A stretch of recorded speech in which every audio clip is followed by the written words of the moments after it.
Okay, some of y'all wanted a little review on driving one of these diesel Lincolns. And I hope I don't let you down because it's nothing that spectacular, but it is different to hear a knocking noise when you're driving a Mark VII. Kind of sounds like a UPS truck almost. But, well, we'll get her fired up. It's a little chilly this morning, so I got it plugged in. And we'll get it fired up and take you guys for a ride.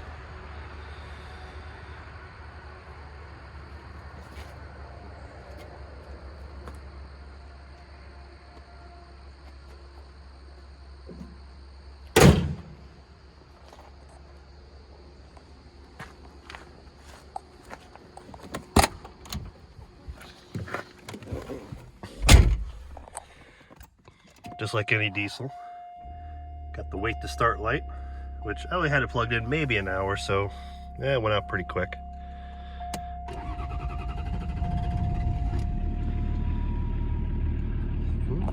Fires right up to get these windshields cleaned.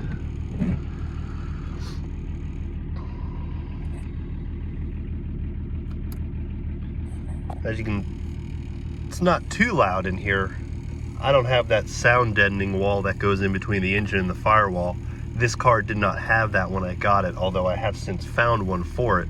I just haven't had a chance to install it yet. But if you notice, they stand on the outside. It makes quite a bit of noise, which I like.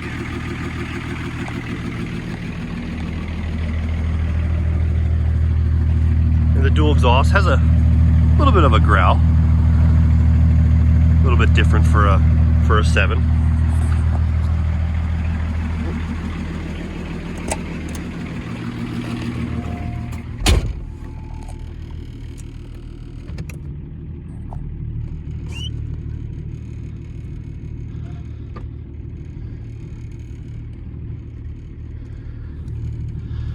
I'm not gonna lie, this thing is not a powerhouse, which I'm sure everybody already knows that. But it is fun to drive. And once you get it up to speed, especially on highway speed, she cruises just great at 65, 70. All the while just sipping the fuel. Definitely, for its age, it's still very economical when it comes to fuel. It just sips it.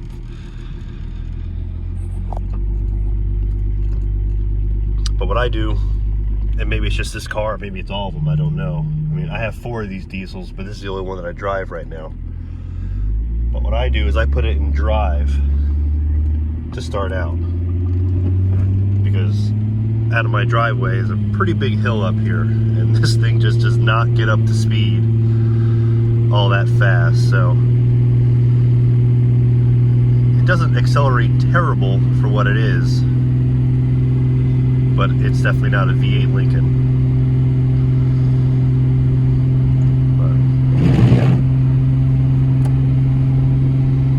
But it's fairly quiet inside. And you definitely hear the engine, you definitely hear the pump.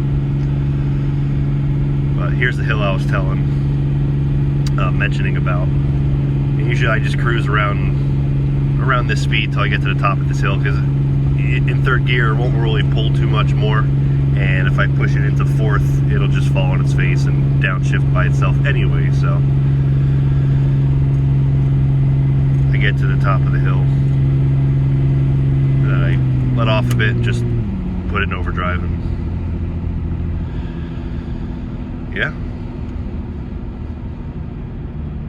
I don't know how much more of a review you want than that. I'm doing this on my cell phone, so I don't really have much editing available to me, and I'm not really, as you see, there's some traffic in front of me, so I don't really have a chance to get it up to a decent speed.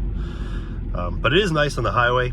I put it go to 70. I put the cruise on, and I just cruise and just sip the fuel. Any other videos if you guys want, or want to see anything specific on these, not only the diesels but any of these 7s, you know, I have a bunch. I can show you videos on a lot of different things, how to repair things or take things apart. That's one of the things I found most annoying when buying a Mark VII, is there's always someone that had it previously, and they don't know how to take things apart, and they bend things or break things. One of the biggest culprits of that, the trim on the door panels. People bend those things, and it's just annoying if people just can't remove them correctly. But yeah, any other things you guys want to see or hear, or let me know and I'll do my best. Hope you enjoyed.